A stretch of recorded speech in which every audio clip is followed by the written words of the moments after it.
Merhabalar, kanalıma ve mutfağıma hoş geldiniz. Bugün sizlere limonlu kek tarifini paylaşmak istiyorum. Yeni tariflerimden haberdar olabilmek için kanalıma abone olup zili tıklayıp bildirimleri açmayı unutmayınız. Tarifimiz için 4 tane yumurta, 1 su bardağı toz şeker, 1 paket vanilya, iyice köpük köpük olana kadar çırpalım.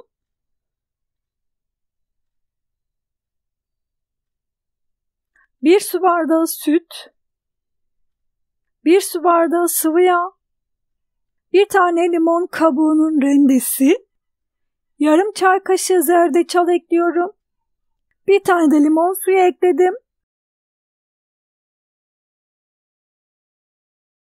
Karıştıralım. 3 su bardağı un ekliyorum. 1 paket kabartma tozu ekledim.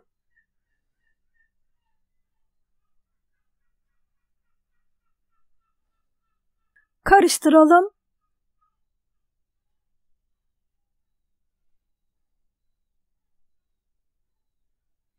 Kıvamı bu şekilde olacak. Dikdörtgen bir kalıp kullanıyorum. Kalıbı tereyağı ile güzelce yağladım. Her tarafına gelecek şekilde yağı sürelim. Üzerine biraz un serpiyorum. Unu kalıbın her tarafına yayalım. Hazırladığımız karışımı kek kalıbına alalım.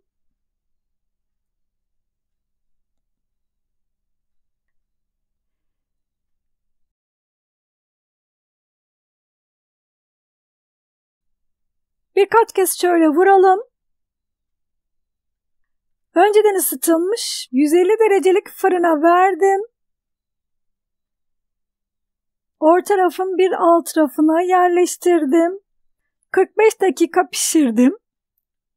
Pişip pişmediğini kontrol etmek için kürdan testi yapıyorum. Kürdan temiz çıktı. Kekimiz pişti. Fırından çıkaralım.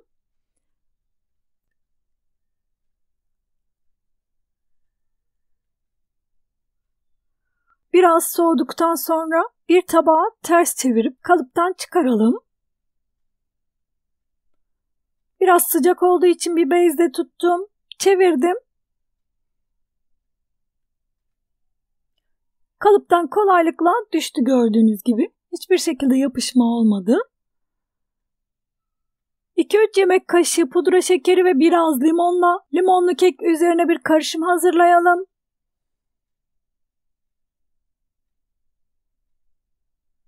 Limonu azar azar dökerek kıvamını ayarlayın. Böyle koyu ama akışkan bir kıvamda olacak.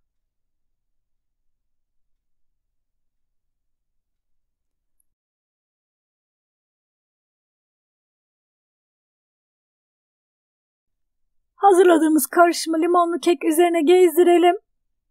Eğer isterseniz bu karışımı dilimleyip servis ederken de kekin üzerine dökebilirsiniz.